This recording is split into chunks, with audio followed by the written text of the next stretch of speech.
કાલમેઘ અથવા તો કડવું કડિયાતું તરીકે ઓળખાતો આ વનસ્પતિના છોડની ખેતી અનેક જગ્યાએ કરવામાં આવતી હોય છે. આના ઉપયોગ પણ ઔષધિની દ્રષ્ટિએ ખૂબ જ વધારે પ્રમાણમાં કરવામાં આવે છે. આયુર્વેદિકમાં આને ખૂબ જ ઉત્તમ વનસ્પતિ તરીકે ઓળખવામાં આવે છે અને આના ઉપયોગ અનેક પ્રકારની બીમારીને દૂર કરવા માટે કરવામાં આવે છે.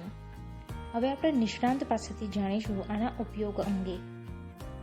નમસ્કાર, મારું નામ ડૉક્ટર કેવી પટેલ, સહસંશોધન વૈજ્ઞાનિક અને વડા તરીકે ઔષધિ અને કૃષિ સંશોધન કેન્દ્ર આણંદ કૃષિ યુનિવર્સિટી આણંદ.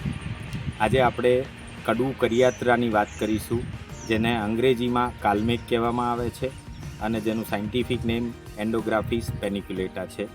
સામાન્ય રીતે આની વાવણી દરેક જગ્યાએ થતી હોય છે. ભારતની અંદર જો જોવામાં આવે તો ભારતની અંદર ગુજરાત, મધ્યપ્રદેશ, રાજસ્થાન, મહારાષ્ટ્ર, વેસ્ટ બંગાળ તથા સાઉથમાં અંદરમાં જોવામાં આવે તો કેરાલાની અંદર પણ આની વનસ્પતિની ખેતી ચાલુ થઈ છે. એટલે સામાન્ય રીતે દરેક રાજ્યમાં આની ખેતી સારી રીતે થઈ શકે તેમ છે. કારણ કે આનું કારણ એક જ છે કે આની ઓછા ખર્ચે ખેતી થાય છે, ઓછી માવજતની જરૂર પડે છે, ઓછા પિયતની જરૂર પડે છે અને ખૂબ જ ટૂંકો સમય લે છે.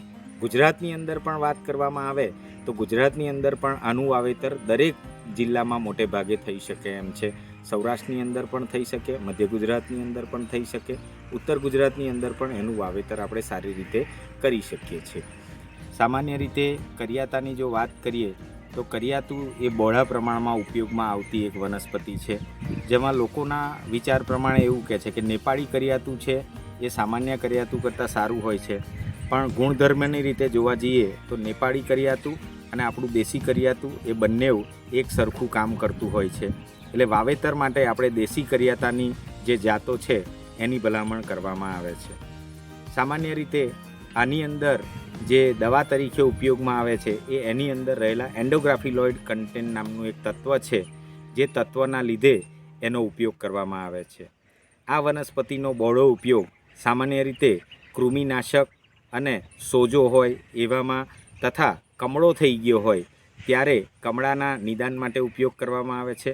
સામાન્ય રીતે કરિયાતાની અંદર 43 મિલીગ્રામ લોહ તત્વ નામનું લોહ તત્વ હોય છે અને જે આપણા હિમોગ્લોબિનની અંદર મુખ્ય તત્વ છે. એટલે હિમોગ્લોબિન વધારવાની અંદર પણ સામાન્ય રીતે કરિયાતાનો ઉપયોગ થાય છે.